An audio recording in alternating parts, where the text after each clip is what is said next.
వైఎస్ఆర్ కాంగ్రెస్ పార్టీని రాజకీయంగా ఎదుర్కోలేక కూటమి ప్రభుత్వం కక్ష సాధింపులకు పాల్పడుతుందని రాజ్యం వైఎస్ఆర్ పార్టీ ఇన్ఛార్జ్ తోలే రాజేష్ అన్నారు. ఆదివారం బంకర మండలంలో పర్యటించారు. మిథున్ రెడ్డి అక్రమ అరెస్ట్ ఖండిస్తున్నామని చెప్పారు.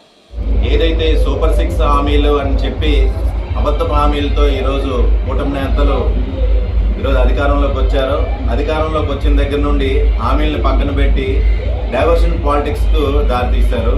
వీటి ద్వారా ఎంతోమంది వైఎస్ఆర్ సానుభూతి పరులు నాయకులు అలానే సివిల్ ఏజెంట్స్ మీద కూడాను కేసులు పెట్టిన సందర్భాలన్నీ మనం చూస్తున్నాం. రీసెంట్గా నిన్నటికి నిన్న మిథున్ రెడ్డి గారు ఒక ఎంపీగా ఉన్న ఆయన్ని అరెస్ట్ చేయడం అనేది మేము తీవ్రంగా ఖండిస్తున్నాము.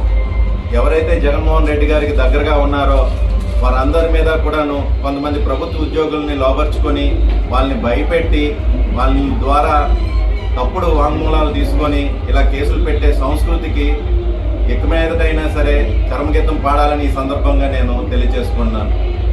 అలానే జగన్మోహన్ రెడ్డి గారు పార్టీ పెట్టినప్పుడు ఒక్కరుగా అలనాడు రాష్ట్ర మరియు కేంద్ర ప్రభుత్వాలను ఎదిరించి ఒక్కడిగా వచ్చి పార్టీ నెలకొల్పి ఈరోజు ఇన్ని కోట్ల మందికి ఒక హీరోగా ఉన్నారనే సంగతి కూడా గుర్తు చేసుకోవాల్సిందిగా ఈ సందర్భంగా తెలియజేసుకుంటూ, రానున్న రోజుల్లో ఇలాంటి నీచ సంస్కృతులు మీరు ఒడిగడితే పరిణామాలు చాలా తీవ్రంగా ఉంటాయని నేను హెచ్చరిస్తున్నాను. ఏదైతే పగల తర్వాత రాత్రి వస్తుందో రాత్రి తర్వాత పగలు వస్తుంది. అలానే ఈరోజు అధికారం లేకపోవచ్చు, కానీ మాకున్న 40% ఓట్ బ్యాంక్ ఎక్కడికి చెక్కు చెదరకుండా ఉంది.